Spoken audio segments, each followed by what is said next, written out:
Radhe Radhe everyone. आप सभी को कजरी तीज की बहुत बहुत शुभकामनाएं। कजरी तीज को सातुड़ी तीज, नीमड़ी तीज या बड़ी तीज के नाम से भी जाना जाता है। तो आज मैं आपको कजरी तीज की कथा सुनाऊंगी। कथा सुनने के लिए हम अपने सीधे हाथ में 13 दाने गेहूं के लेंगे। तो देखिए यहाँ पर मैंने 13 दाने गिनकर गेहूं के ले लिए हैं।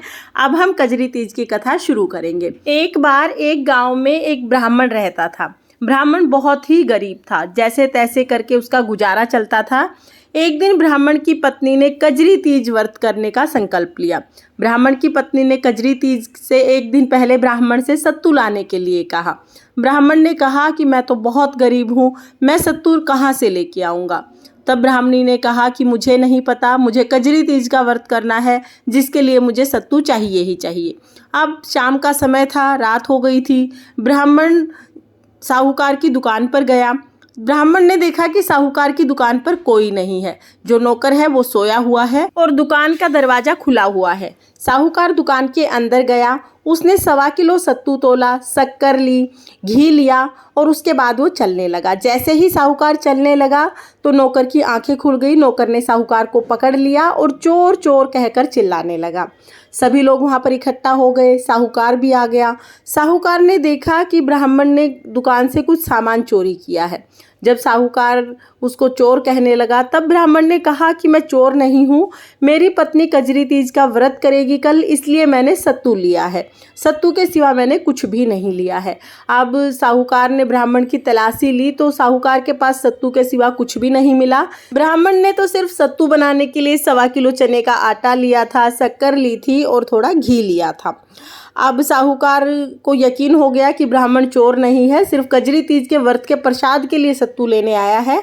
तब साहूकार ने कहा कि मैं आज से तुम्हारी पत्नी को अपनी बहन मानता हूँ।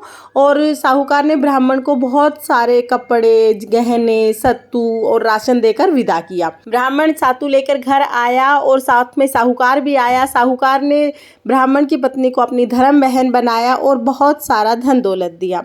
हे कजरी माता, जिस तरह आपने ब्राह्मण के दिन सुधारे, जिस तरह आपने ब्राह्मण और ब्राह्मणी पर अपनी कृपा की, उसी तरह से इस कहानी को कहते सुनते हुकारा भरते सब पर अपनी कृपा दृष्टि बनाए रखना और सभी के दिन सीधे करना। बोलो कजरी माता की जय। इस तरह से हमारी कजरी व्रत कथा पूर्ण हो जाएगी। इसके बाद जो हमने हाथ में गेहूं के दाने लिए हैं वो हम कजरी माता को समर्पित करेंगे।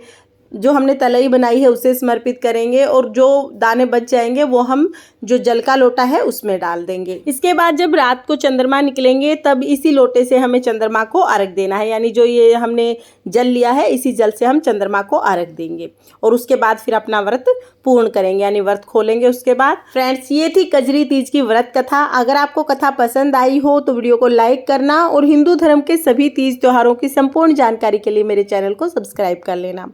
फिर मिलते हैं किसी और वीडियो के साथ। तब तक के लिए जय कजरी माता। राधे राधे।